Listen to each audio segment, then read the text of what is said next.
My name is Joseph Ram. I'm the CEO and founder of Spark Innovations, a company that is dedicated to helping young companies and young entrepreneurs as they start their business journey. I'm Jeffrey Belk, semi-retired technical tech executive, also chairman of the Volunteer Basement Advisory Board and former UCSD alumni president. So business development, unlike sales, is the time horizon in which a company is trying to get a business or a venture that is beyond the short-term scope of getting sales that you can book this quarter or this month. And I think the difference, and that's the confusion that we see with of this terminology, is that people confuse them, but they're actually very different. Sales is about getting the revenues now, and business development is something that you are hoping to get in the future and should be better than what you have at the moment. All right, I'm going to challenge that because Right. I think it's semantics. I think Okay. business development is sales. There's you sell someone a thing of toothpaste, the transaction is over in a minute. You're someone like someone I'm trying to track down to talk to, Alan Solmasi, who's the Qualcomm executive who was in charge of business development to get South Korea to choose CDMA as the first country to pick it. That's business development, but I would say that is the highest level of sales you can get. So I think the cycle times on them are different, but I'd say they're. I've had both titles and I've treated them both as sales. Sometimes I think BD is just a moniker that is a bit more socially acceptable for people to have on a business card than sales. As a founder, you sell yourself to investors, you sell the company to future employees, you try to sell the product, you try to sell the idea, the concept. So your being is all about sales and business development, right? So you can't separate that. And you probably, as a founder, is the person that most vested in the project or in the product, and you're going to be the best ambassador for what you're selling.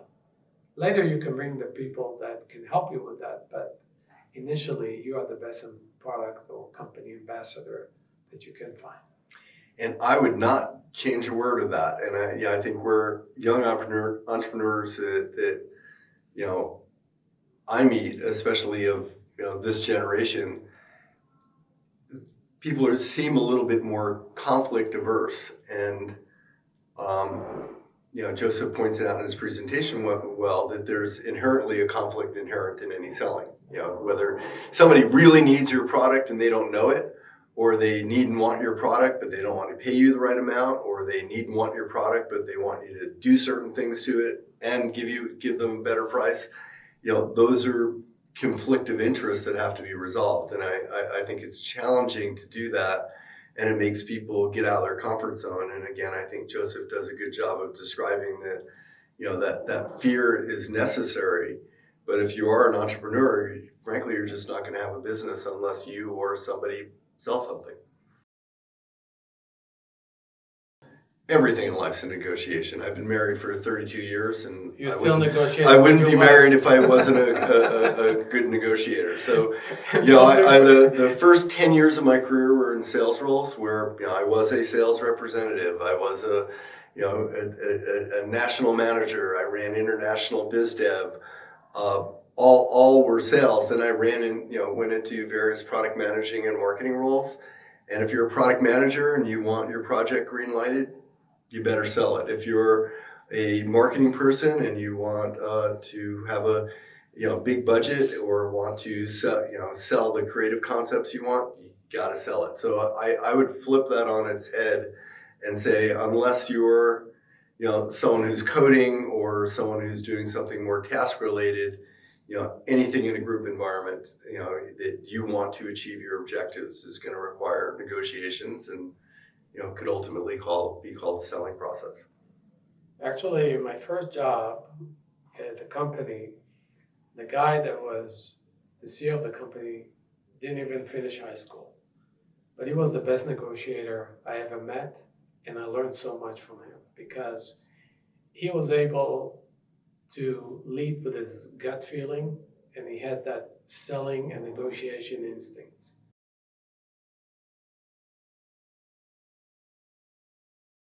In my opinion, sales is not about sales at all. It's about understanding the universe in which you live in. So looking at a business at a 360 degrees, understanding the pressures and the stress that is around sales, right? The value that you're going to bring to your customer, the value that you want to bring to your sales, the value of the product, whether it's competitive, it's not competitive. If you have a full understanding of the entire cycle, you're good in sales. But if you pretend to just focus on one element of sales, I'm going to buy it for 100 and sell it for 110, it's probably not going to work long term. But if you understand the value that you bring to the customer, to your company, to the entire ecosystem, you're going to be very successful in sales. So I keep on forgetting I'm on video, so the video will see me doing what my wife can look at me and go, you're processing.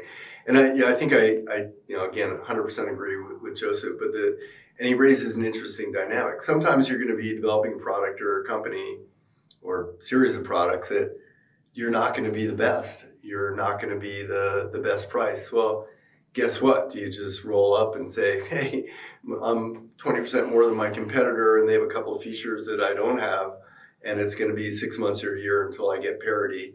Do you roll up and quit, or do you have to figure out a way to find customers and create a value proposition for what you have? And I think that's a very important thing in any business, and it's critical, and that's selling. Because if you don't overcome that fear, if you don't find a way to engage and sell something, then you're frankly dead.